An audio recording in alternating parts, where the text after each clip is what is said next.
Hello dear friends, I hope you all people are good at your places. I'm also good at my place. Let's begin today's session and आज की अगर class के बारे में हम लोग बात करें तो we are going to talk about simple past tenses. हम simple past tenses के बारे में बात करने वाले हैं आज. So जल्दी से सबसे पहले उसके रूल्स को डिस्कस कर लेते हैं. तो जब आप सिंपल सेंटेंसेस बनाते हैं पास्ट में तो जो 3 रूल्स होंगे, एक पॉजिटिव का, एक नेगेटिव का और एक इंट्रोगेटिव का. सो जब पॉजिटिव सेंटेंस आप बनाएंगे तो सबसे पहले आपको लगाना है सब्जेक्ट मतलब डूअर जिसके बारे में आप बात कर रहे हैं. उसके बाद जो वर्ब आप यूज़ कर रहे हैं, जो एक्शन आप यूज़ कर रहे हैं उसकी डायरेक्टली सेकेंड फॉर्म. इसमें जो हेल्पिंग वर्ब जिसे मैं सोल वर्ड भी कहता हूँ वो हिडन रहता है. ठीक है. जब आप नेगेटिव सेंटेंस बनाते हैं तो उसका जो रूल होगा वो है सबसे पहले आपको लगाना है सब्जेक्ट मतलब डूअर, उसके बाद आपको लगाना है डिड, उसके बाद आपको लगाना है नॉट और हमेशा वर्ब की फर्स्ट फॉर्म. थोड़ी देर बाद जब एग्जाम्पल्स के थ्रू हम लोग इसको देखेंगे तो और समझना आसान हो जाएगा. तो रूल क्या कहता है नेगेटिव सेंटेंस का, पास्ट में subject plus did plus not और जो वर्ब है, जो एक्शन है उसकी फर्स्ट फॉर्म. जब हम इंट्रोगेटिव क्वेश्चंस बनाएंगे तो फिर ऑफ कोर्स जो रूल है उसमें बहुत सिंपल सा होता है. जब सवाल पूछने हो तो आप जो हेल्पिंग वर्ब यूज़ करते हैं वो डूअर यानी कि सब्जेक्ट से पहले लगा दीजिए, आपके क्वेश्चंस बन जाते हैं. सबसे पहले आप लगाएंगे हेल्पिंग वर्ब मीन्स पास्ट की हेल्पिंग वर्ब क्या है, डिड. उसके बाद आप लगाएंगे डूअर सब्जेक्ट के बारे में जिसके बारे में आप सवाल पूछ रहे हैं, एंड उसके बाद वर्ब उस एक्शन की फर्स्ट फॉर्म. क्यों? क्योंकि आपको इसमें डिड सुनाई दे रहा है. सो जब भी डिड दिखाई दे और डिड सुनाई दे हेल्पिंग वर्ब तो हमेशा डिड के साथ एक्शन की फर्स्ट फॉर्म यूज़ हो. जब डिड हेल्पिंग वर्ब हिडन रहता है तो हमेशा एक्शन की सेकंड फॉर्म यूज़ करते हैं. तो एक ये इम्पॉर्टेंट रूल है जो हमेशा ध्यान रखिएगा, बिकॉज पूरी इंग्लिश में एकमात्र एक ऐसा रूल है, एक ऐसी जगह है जहाँ पे आपको ये रूल अप्लाई करना पड़ता है. जैसे जब डिड हिडन है तो आप सेकंड फॉर्म लगा रहे हैं, लेकिन जब डिड हेल्पिंग वर्ब आपको सुनाई देगी, दिखाई देगी, किसमें, नेगेटिव में एंड पॉजिटिव क्वेश्चंस बनाने में, तो हमेशा एक्शन की फर्स्ट फॉर्म दिखाई देगी आपको और सुनाई देगी. ठीक है. सो जब डिड टाइम वर्ड है, सुनाई दे रहा है, दिखाई दे रहा है, तो हमेशा एक्शन की फर्स्ट फॉर्म लगाइए. और जब आप पॉजिटिव सेंटेंस या तो अपने आप कोई बात बता रहे हैं या फिर आपसे किसी ने कोई पास्ट में सवाल पूछा है तो आप जो आंसर दे रहे हैं पॉजिटिव उसमें आप सेकंड फॉर्म से आंसर देंगे, ना कि आपको डिड हेल्पिंग वर्ब उसमें यूज़ करनी है. ठीक है. सो आपने डिड को हाइड कर दिया और आप सीधा वर्ब की सेकंड फॉर्म यूज़ करते हैं. उन एग्जाम्पल से हम लोग शुरुआत करते हैं. जैसे यस्टरडे की बात करते हैं. जस्ट यस्टरडे आप अपने साथ भी ये डेली प्रैक्टिस कर सकते हैं. मुझे लगता है सेंटेंसेस तो बहुत सारे बनाए जा सकते हैं, कॉम्प्लेक्स सेंटेंसेस भी बनाए जा सकते हैं, बहुत अच्छी वोकैबुलरी के साथ भी सेंटेंसेस बना सकते हैं हम लोग. बट अगर मैं कहूँ अभी अगर हम अपने बेसिक्स के ऊपर काम कर रहे हैं तो मुझे लगता है कि सबसे सिंपल सेंटेंसेस आप बनाइए और अपनी रियल लाइफ से सेंटेंसेस को निकालिए. फॉर एन एग्जाम्पल कि अगर मैं आपसे कहूँ कि आपको 5 पॉजिटिव सेंटेंस बनाने अपने बारे में पास्ट से रिलेटेड, यस्टरडे एक वर्ड ले लेते हैं, उससे पास्ट में और पास्ट में जाके बात नहीं कर रहे. ठीक है. सिर्फ यस्टरडे के बारे में आपको अपने बारे में 5 पॉजिटिव सेंटेंसेस बनाने हैं. सो आपको रूल याद ही है, आपको अपनी बात करनी है तो आपको लगाना क्या है, आई, और उसके बाद डिड, क्योंकि हिडन टाइम वर्ड है आपको बोलना नहीं है, सीधा वर्ब की सेकंड फॉर्म यूज़ करनी है. तो आई और सीधा वर्ब की सेकंड फॉर्म लगा दीजिए, आई गॉट अप. हाँ, जब हम सुबह उठते हैं तो आप गेट अप एक्शन यूज़ कर सकते हैं. गेट अप की second form is got up. So I got up early. मैं कोई समय नहीं बता रहा, मैं सिर्फ ये बता रहा हूँ कि मैं सुबह जल्दी जगा था कल. So I got up early yesterday. पहला कॉमन सेंटेंस. अगर आपने कल दाल चावल खाए थे यस्टरडे, सो आई एट दाल चावल. ईट मतलब कुछ भी खाना, और जब आपने एक काम पास्ट में कर लिया और हम बात कब की कर रहे हैं, यस्टरडे के बारे में, सिंपल सेंटेंस आई एट दाल चावल. ये मैंने किया था. मैं अपने बारे में 5 वो सेंटेंस बना के आपको बता रहा हूँ जो कि मेरे साथ में कल रियलिटी हैं. सिर्फ ऐसे एग्जाम्पल्स के लिए नहीं दे रहा हूँ. मैं कल सुबह जल्दी उठा, आई गॉट अप अर्ली. मैं लेट उठा होता तो बोलता आई गॉट अप लेट। मैंने दाल चावल खाए, आई एट दाल चावल। आप मुझसे एक सवाल पूछ सकते हैं, सर दाल चावल को इंग्लिश में क्या बोलते हैं? वो तो आपको भी ऑलरेडी पता है, बट जब डिशेस बन जाती हैं तो आप प्रॉपर नाउन के रूल के अकॉर्डिंग दाल चावल बोल सकते हैं, कोई दिक्कत नहीं है। आई एट दाल चावल। आपने कल बैंगन की सब्जी खाई थी, बैंगन का भरता खाया था, आप बोल दीजिए आई एट। मतलब आप समझ गए, जो गैप मैंने यहाँ पे दिया, यहाँ पे आपको फिल करना है। आई एट बैंगन का भरता। आई वेंट, गो की सेकेंड फॉर्म, क्योंकि कल शाम को मैं वॉक पे गया था, तो आई went for a walk in the evening. मैंने इसमें टू क्यों नहीं लगाया? क्योंकि मैं आपसे पहले भी बात कर चुका हूँ, किसी जगह पे जाने के लिए गो के बाद टू लगता है, किसी काम के लिए फॉर लगाइए। I went for a walk in the evening. I met, meet की सेकेंड फॉर्म इज मैट।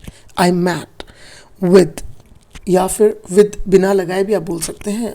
मैं अपने प्रीवियस सेशंस में ये बता चुका हूँ, मीट वो एक्शन है जिसके साथ विद प्रपोजिशन अगर आप यूज़ करते हैं तो भी गलत नहीं है, और मीट एक्शन के साथ अगर आप विद प्रपोजिशन यूज़ नहीं करते किसी से मिलने के लिए तो भी आपका सेंटेंस गलत नहीं होगा। तो yesterday I met my cousins, I met with my cousins.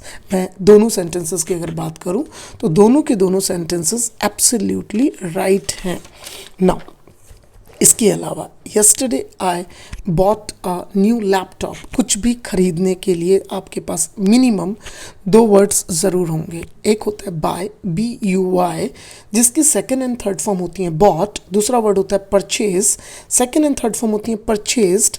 ज़्यादातर बोल चाल की अगर लैंग्वेज की बात करें, हम लोग स्पोकन इंग्लिश जिसे बोलते हैं, बाय वर्ड ज़्यादा यूज़ होता है, बस दैट्स इट। ये डिफरेंस है परचेज एंड बाय के बीच में। तो आई परचेज्ड अ न्यू लैपटॉप, ये भी सही है। I bought a new laptop, ये भी ठीक है। जो काम हमारी लाइफ में नहीं हुए होते, यस्टरडे के बारे में मेरी लाइफ की अगर मैं बात कर रहा हूँ, जो काम मैंने नहीं किए थे कल, यस्टरडे आई डिड नॉट। बिल्कुल क्लियर कॉन्सेप्ट। पास्ट में जो काम नहीं किया था आपने, तो था, थी, थे, इनको देखने की ज़रूरत नहीं तो कंफ्यूज्ड हो जाएंगे। बिकॉज इंग्लिश में बहुत सारे ऐसे सेंटेंसेस बनते हैं जिनके अंदर था, थी, थे लगा होता है, लेकिन सब जगह पे सेम हेल्पिंग वर्ब यूज़ नहीं होती। आपको जाना चाहिए था, इसमें आप सेकेंड फॉर्म नहीं लगा सकते। सो आई जस्ट वॉन्ट टू से कि जब पास्ट में आपने कोई भी काम किया था तो एक्शन की सेकेंड फॉर्म लगाइए, और जो भी काम आपने पास्ट में नहीं किया था, आई डिड नॉट। सो कल जो काम आपने नहीं किए थे, सिर्फ यस्टरडे के बारे में आपको अपने बारे में 5 ऐसे नेगेटिव सेंटेंस बनाना है जो कल के पास्ट वाले दिन में आपके साथ नहीं हुए। जैसे I did not shampoo my hair, means yesterday मैंने अपने बालों को शैम्पू नहीं किया था। अच्छा, शैम्पू एक चीज़ का नाम भी है और शैम्पू वर्ब भी है, एक्शन भी है। First form is shampoo, second form is shampooed, third form is shampooed. ED लग के रेगुलर वर्ब बन जाता है। तो I did not shampoo, second form नहीं लगा सकते, आपको याद है ना। डिड के साथ हमेशा फर्स्ट फॉर्म, डिड नहीं है तो सेकेंड फॉर्म। कब? पास्ट में, प्रेजेंट में कभी नहीं, फ्यूचर में कभी नहीं। तो I did not shampoo my hair, कल मैंने अपने कपड़े भी नहीं धोए थे। I did not wash my clothes.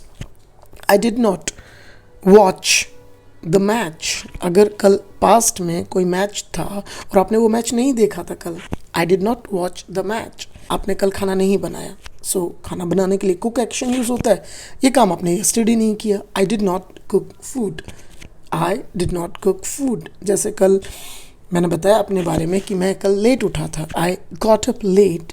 सो क्या हुआ मेरे साथ? मैंने सुबह नाश्ता नहीं किया था, तो था, थी, थे नहीं। I did not take breakfast, ठीक है।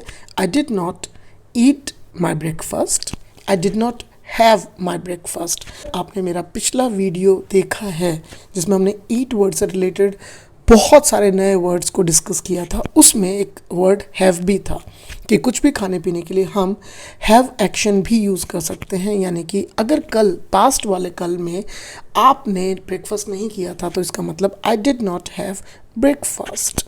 आई होप यहाँ तक आपको क्लियर हो चुका होगा, यहाँ तक आपको कोई डाउट नहीं होगा। अगर हम बात करें कुछ ऐसे सेंटेंसेस की जिनको हम प्रश्नवाचक कहते हैं, जिनको हम इंट्रोगेटिव कहते हैं इंग्लिश में, मतलब आप सवाल पूछ रहे हैं, कब के बारे में? पास्ट के बारे में, जब किसी काम को करने का टाइम नहीं बचता, नो टाइम लेफ्ट। सो आपके पास एक शब्द है यस्टरडे, क्योंकि आज हम बात कर रहे हैं तो कल की बात चल रही है और अब हमें सवाल पूछने हैं। क्वेश्चन बनाने का फॉर्मूला, सबसे पहले क्या लगाना है आपको, helping verb, sole word. Past का सोल वर्ड क्या है, डिड। सो हमेशा सेंटेंस शुरू करिए डिड से। डिड के बाद हमेशा उस व्यक्ति का नाम, उस डूअर, उस सब्जेक्ट का नाम जिसके बारे में आप सवाल पूछ रहे हैं। मैं अभी आपसे सवाल पूछ रहा हूँ, डिड यू। डिड कानों को सुनाई दिया। डिड आप कहीं देख रहे हैं, आप कुछ पढ़ रहे हैं तो डिड आपकी आंखों के सामने ज़रूर आएगा। अगर आप कोई भी क्वेश्चन रीड कर रहे हैं, सो डिड जब भी दिखाई दे तो हमेशा वर्ब की फर्स्ट फॉर्म डिड यू और हमेशा एक्शन की फर्स्ट फॉर्म लगा लीजिए। तो did you win the match, क्या आपने मैच जीता था। तो हिंदी मत देखिएगा, क्या आपने ऐसा किया था, क्या उन्होंने ऐसा किया था, क्या इसने ऐसा किया था, क्या आपने ऐसा किया था, है ना। सो सवाल मीन्स पास्ट के बारे में, did you. So did you see the match, मैं मैच देखने की बात कर रहा हूँ। Did you eat your breakfast, did you shampoo your hair, past के बारे में सवाल आपसे, did you shampoo your hair yesterday. Did you, अगर आप रोज़ दूध पीते हैं और मैं बात कर रहा हूँ कल रात के बारे में, सो did you drink milk last night. अगर आप बहुत फ्लुएंट इंग्लिश बोलना चाहते हैं, पूरे कॉन्फिडेंस के साथ इंग्लिश को बोलना चाहते हैं, तो आपके पास एक चीज़ बहुत इंपॉर्टेंट है and that is vocabulary power. और फर्स्ट डे मैंने आपसे कहा था कि एक हैबिट बना लीजिए, मतलब make it a habit that आप daily minimum 5 new words daily ज़रूर याद करते हैं। और किसी चीज़ को याद करने के लिए इंग्लिश में जो सीखना वर्ड होता है उसको कहते हैं learn. Did you learn 5 new words yesterday? Did you learn 5 new words yesterday? अच्छा, पूजा पाठ करने को इंग्लिश में कहते हैं वर्शिप। आप किसी भी धर्म को बिलोंग करते हैं, किसी भी रिलीजन को बिलोंग करते हैं, अगर आप एक धार्मिक व्यक्ति हैं जिसको रिलीजियस कहते हैं, जब वो इंसान पूजा पाठ करता है तो उसको वर्शिप कहते हैं। First form is worship, second form is worshipped, third form is worshipped. क्योंकि अभी हमारी प्रैक्टिस चल रही है क्वेश्चंस के बारे में, सो मेरा सवाल है आपसे पास्ट के बारे में, did you, first form worship, did you worship. अगर आप इनके आंसर्स देना चाहते हैं तो मैं आपको पहले भी बता चुका हूँ कि अगर आपके सामने क्वेश्चन आया हुआ है, क्वेश्चन का जवाब देना piece of cake. Yes I worshipped, did को हाइड कर दीजिए, सेकेंड फॉर्म लगा दीजिए, yes I worshipped, no I did not worship. Did you go for a walk in the evening yesterday? Yes I went for a walk in the evening yesterday. No I did not go for a walk, I did not लगा, सुनाई दिया आपको, मतलब first form, I did not go for a walk in the evening yesterday. I did not meet with my cousins. I did not cook food. सवाल पूछना था, did you cook food yesterday? Yes, I cooked food yesterday. No, I did not cook food yesterday. So इस तरह से आप अपने past के simple basic sentences से शुरुआत कर सकते हैं। वैसे भी मैं हमेशा कहता हूँ haste makes waste, जल्दबाजी का काम शैतान का, जल्दबाजी करेंगे नुकसान ज़्यादा हो सकता है। बिल्कुल, अगर आप लगातार मेरे वीडियोस देख रहे हैं तो बिल्कुल मान के चलिएगा कि इन कमिंग टाइम्स अगर आपके ये सारे रूल्स क्लियर हैं कि पास्ट के सेंटेंसेस कैसे बनाए जाते हैं, प्रेजेंट के कैसे बनते हैं, फ्यूचर के कैसे बनते हैं, जैसे कि अगर मैं आपको एक बताऊं कि नेक्स्ट वीडियो जो आने वाला है, प्लीज़ अगर आपको हैव एंड डिड में कन्फ्यूज़न आता है कि सर हैव से क्वेश्चन कब बनते हैं और डिड से सवाल कब बनते हैं, अगर आज तक आपको इसमें कन्फ्यूज़न आया है तो प्लीज़ नेक्स्ट वीडियो को देखना मत भूलिएगा। And thank you so much for your likes, your comments. जो फीडबैक देते हैं मुझे, उसके लिए आप सब लोगों का तहे दिल से, from the bottom of my heart, I thank you, and please keep watching my videos and keep supporting, keep improving your language, keep learning new things. Thank you so much once again. Have a nice time.